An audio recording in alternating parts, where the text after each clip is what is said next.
پہلے عورتوں کے ساتھ جب بھی ڈومیسٹک وائلنس ہوتا تھا تو سوسائٹی ان سے کہتی تھی کہ گھر کے بعد گھر میں ہی رہے۔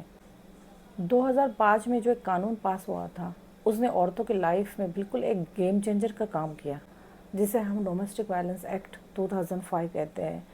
اس ڈاکومنٹ نے عورتوں کی لائف بالکل چینج کر دی اور ان کو یہ رائٹ دیا کہ اب بس گھر کے بعد گھر میں نہیں رہے گی، اب عورتیں کوئی ڈومیسٹک وائلنس نہیں برداشت کرے گی۔ ڈومیسٹک وائلنس یہ صرف ایک فزیکل وائلنس نہیں ہے، بلکہ اس کے ساتھ ایموشنل، وربل، سیکسول اور اکنومیکل وائلنس بھی شامل ہے۔ اور یہ ایکٹ صرف وائف کو نہیں بلکہ لیو ان پارٹنر، بہن، ماں، ان سب کو رائٹ دیتا ہے۔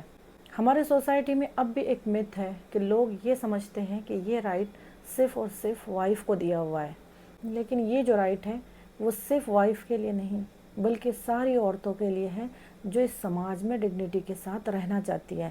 اور اس ایکٹ میں سب سے انٹرسٹنگ بات یہ ہے کہ اب کوئی بھی آدمی عورت سے یہ نہیں کہے گا کہ میرے گھر سے نکل جاؤ، جیسے کہ ہسبینڈ اپنے وائف سے نہیں کہہ سکتا کہ میرے گھر سے نکل جاؤ، اور اگر ایسا کرتا ہے تو کہیں ایسا نہ ہو کہ اسے ہی کورٹ اس کے گھر سے نکال دے، کیونکہ یہ ایکٹ عورت کی سیفٹی کے لیے ہے۔ اس ایکٹ نے میجسٹریٹ کو فل پاور دیا ہے کہ عورت کی سیفٹی کے لیے امیڈیٹلی پروٹیکشن آرڈر کرے، اور کوئی تھریٹ کرے تو ترنت ایکشن لے، اور ہاؤسنگ رائٹس کو گارنٹی کر دیا ہے۔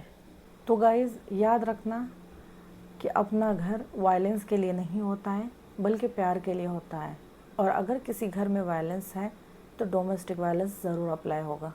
اگر میری ویڈیو آپ کو انفارمیٹیو لگی ہو تو میرے چینل کو سبسکرائب کریے اور اپنے فرینڈس میں شیئر کریے۔ میں اسی طرح کی ویڈیو اور بناتے رہوں گی، آپ مجھے سپورٹ ضرور کریے گا۔ Thank you so much.